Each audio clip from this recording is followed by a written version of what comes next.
for these 3 days in Boracay, saan naabot ang 5,000 mo for 350 pesos. Kasama na dito ang environmental fee, terminal fee, and boat fee. Sa pag-uwi nyo naman ng Manila, 250 na lang ang babayaran nyo. And ito naman ang aming expenses for food. So breakfast, lunch, and dinner. Siyempre, mang-inasal kami ng gabi kasi masarap naman kahit paano and sok naman sa budget. Sa lantern naman, ang binayaran namin is 1,500.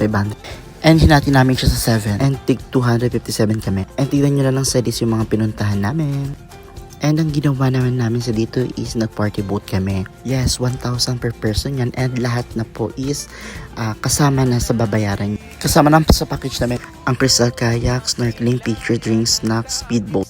Kinagabihan niya ay nag-bar kami and ang baga ng 500 and entrance. Ayan, sa D3 namin is swimming na lang, lakad-lakad kung san-san.